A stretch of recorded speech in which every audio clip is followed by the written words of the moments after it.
Hello friends, welcome to bliss cinemas. இன்னைக்கு நம்ம Tamil டப்பிங்ல release ஆயிருக்க ப்ராஜெக்ட் சைலன்ஸ் படம் எப்படி இருக்குன்னு பார்க்க போறோம். வாங்க வீடியோக்குள்ள போகலாம். இந்த படம் பார்த்தீங்கன்னா ஒரு ஆக்ஷன் ஹாரர் படமா ரிலீஸ் ஆயிருக்கு. இது 2023ல ரிலீஸ் ஆயிருக்க ஒரு படம். இப்போ இந்த படத்தோட கதையை பத்தி பார்க்கலாம். நம்ம ஹீரோ பார்த்தீங்கன்னா ஒரு சிங்கிள் பேரண்டா இருக்காரு. அவங்க பொண்ணுனா அவருக்கு ரொம்ப பிடிக்கும். அவங்க பொண்ணுக்கு பார்த்தீங்கன்னா மியூசிக்ல பயங்கரமான ஒரு இன்ட்ரெஸ்ட். அந்த பொண்ணை ஃபாரினுக்கு அனுப்பி படிக்க வைக்கிறதுக்காக நம்ம ஹீரோ கார்ல கூப்பிட்டு கிளம்புறாரு.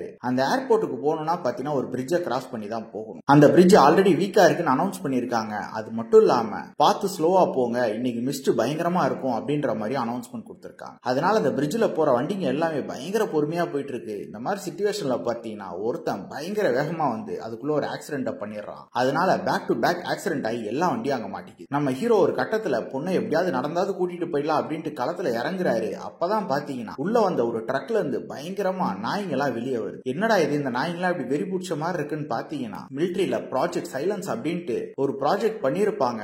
அதுல இந்த நாய்களா சரியா ட்ரெயின் பண்ணப்படாதனால பயங்கர உக்கிரமா மாறிடுச்சு. அதை டிஸ்போஸ் பண்றதுக்காக கொண்டு போன இடத்துல பாத்தீங்கன்னா இந்த நாய்களா வெளியே வந்துருச்சு. இப்ப அந்த நாய் ஒரு கடி கடிச்சாலும் மக்கள் இறந்துருவாங்க. அந்த இடத்துல இருக்கவங்களா தப்பிக்கிறதுக்கு என்னெல்லாம் பண்றாங்க, கடைசியில தப்பிச்சாங்களா இல்லையா அப்படின்றது தான் இந்த படத்தோட மொத்த கதையே. இப்ப இந்த படத்தோட பாசிட்டிவ் நெகட்டிவ் பத்தி பார்க்கலாம். பாசிட்டிவ் கண்டிப்பா ஸ்டோரி பிளாட்டை சொல்லலாம். ஒரு இன்ட்ரெஸ்டிங்கான ஸ்டோரி பிளாட்டை எடுத்திருக்காங்க. அதை முடிஞ்சல எக்ஸிகியூஷன்ல பிரசன்டும் பண்ணிருக்காங்க. ஒரு நாயை வச்சு அதை வச்சே பயம் கொடுத்தி அதை வச்சு சூப்பரான ஒரு படம் எடுக்க முடியும் அப்படின்றதையும் ப்ரூவ் பண்ணிருக்காங்க. பெர்ஃபார்மன்ஸஸ் பார்க்கும்போது படத்துல நடிச்சிருக்க ஒவ்வொருத்தருமே நீட்டான பெர்ஃபார்மன்ஸே கொடுத்திருக்காங்க. அதே மாதிரி படத்துல அந்த நாய் அட்டாக் பண்ற போர்ஷன்ஸ் எல்லாமே ரொம்ப சுவாரஸ்யமா இருக்கு நமக்கு பார்க்க. டெக்னிக்கல் ஆஸ்பெக்ட்ஸ்ல படம் சவுண்டாவே இருக்கு. சினிமோட்டோகிராஃபி எல்லாம் அல்டிமேட்டா பண்ணி கொடுத்திருக்காங்க. சவுண்ட் எஃபெக்ட்ஸ் பிஜிஎம் சூப்பரா இருக்கு. விஎஃப்எக்ஸ் எல்லாமே அல்டிமேட்டாவே பண்ணி கொடுத்திருக்காங்க. சிஜி ஒர்க் உட்பட பெருசா நமக்கு எங்கேயுமே பிசு தட்டல. டெக்னிக்கல் ஆஸ்பெக்ட்ஸ்ல ஸ்கிரீன் பிளேஸ் பார்த்தீங்கன்னா படம் ஆரம்பிச்சு கொஞ்ச நேரத்துல பிக்கப் ஆக ஆரம்பிச்சது. டுவர்ட்ஸ் எந்த சூப்பரா இருக்கு. நடுவில் ஒரு சில போர்ஷன்ஸ் லேக் அடிக்க தான் செய்யுது. அதையும் தாண்டி இந்த படத்துல ஒரு எமோஷனல் பாண்டிங் ரொம்ப நீட்டாவே நம்ம கனெக்ட் ஆயிருக்கு டுவர்ட்ஸ் தி கிளைமேக்ஸ்ல. சோ கண்டிப்பா இந்த படம் ஒரு ஒன் டைம் வாட்சபிள் படம் தான். வேணும்னா ட்ரை பண்ணி பாருங்க. இன்னொரு வீடியோல சந்திக்கலாம்.